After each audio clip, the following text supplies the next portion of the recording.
শোনো দাদা, অমৃত যদি না দাও আমি তোমার সঙ্গে যুদ্ধ করব।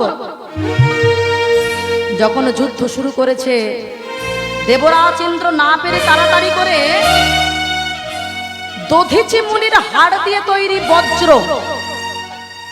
বজ্রটাকে তাড়াতাড়ি নিক্ষেপ করেছে। ও মায়েরা, বজ্রটা যেসব অস্ত্র নয়, দধিচি মুনির হাড় দিয়ে তৈরি সেই বজ্র যেই না নিক্ষেপ করেছে, সঙ্গে সঙ্গে যেহেতু মুনি ঋষির হাড় দিয়ে তৈরি, তো বজ্রকে সম্মানে জানানোর জন্য গরুর নিজের অঙ্গ থেকে একটি পালক তুলে বজ্রের উদ্দেশ্যে দান করেছে।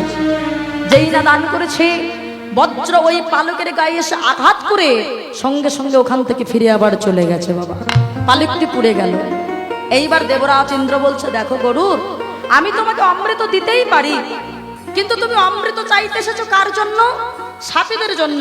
ও মায়েরা, আগে বুঝতে হবে অমৃত খেলে কি হয়। অমৃত খেলে তাদের আর কখনো মৃত্যু হয় না, অমৃত খেলে তারা অমর হয়ে যাবে। দেবরাজ ইন্দ্র বলল, দেখো, এই অমৃত যদি সাপেরা খায় তাহলে সাপেরা তো অমর হয়ে যাবে, সাপেদের তো তাহলে আর কখনো মৃত্যুই হবে না। তাহলে জগৎ মাঝে সবাইকে তো বাবা ওই সাপে কেটে দিলে, সাপকে যতই মারুক না কেন, সাপের আর কখনো মৃত্যু হবে না। এটা করলে তো হবে না। কিন্তু শোনো, যেহেতু তোমার মায়ের তুমি দাসী বৃত্তি থেকে মুক্তি পেতে চাও, তাহলে এক কাজ করো, সাপেদের মা গোত্র বলেছে অমৃত এনে দিতে হবে, অমৃত খাইয়ে দিতে হবে, সেটা তো বলেনি। এক কাজ করো, আমি তোমাকে অমৃতের ভাণ্ড দেব, ওই অমৃতের ভাণ্ড নিয়ে তুমি নিয়ে গিয়ে কুশের আসনের উপরে রাখবে, আর বলবে যেন দাসী বৃত্তি থেকে তোমার মাকে যেন ওরা মুক্তি পাইয়ে দেয়। যেই তোমার মা মুক্তি পেয়ে যাবে, সঙ্গে সঙ্গে আমার ছেলে হলো জয়ন্ত। মায়েরা, দেবরাজ ইন্দ্রের ছেলের নাম ছিল জয়ন্ত।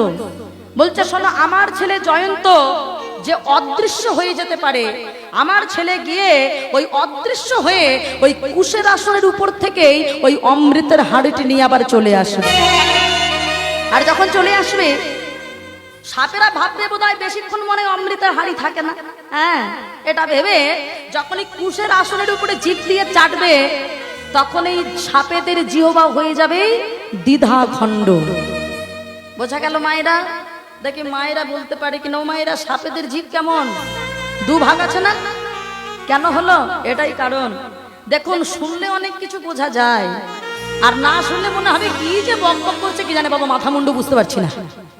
কীর্তন মানে হলো অনেক তত্ত্ব বাবা, এটা বুঝতে হবে।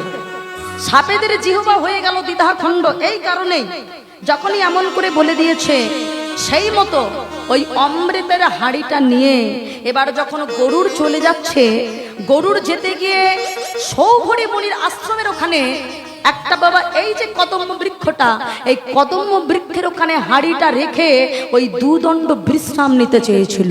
মায়েরা, যেইটা দুদণ্ড বিশ্রাম নিচ্ছে, ওই হাড়িটা একটু টলে গিয়ে দু ফোঁটা অমৃত ওই গাছটাতে পড়ে গেল। আর যখনই পড়ে গেল, গাছটা হয়ে গেল অমর। সেই জন্য 4 যুগ ধরে বাবা গাছটা এখনো বেঁচে আছে। সেই সত্যযুগ থেকে এই কলিযুগ পর্যন্ত এখনো গাছটা বেঁচে আছে। মা, কেন? অমৃত পড়েছিল তাই। এ থেকে আমাদের কি শিক্ষা পাওয়া গেল বাবা? আমরাও যদি হরিনামামৃত, হরিনাম অমৃত যদি একবার আমাদের জিহ্বা আস্বাদন করে, তাহলে মনে রাখবেন মা, ওই মায়ারূপী সংসারের সুখ তো আমাদের জিহ্বা আর গ্রহণ করবে না বাবা।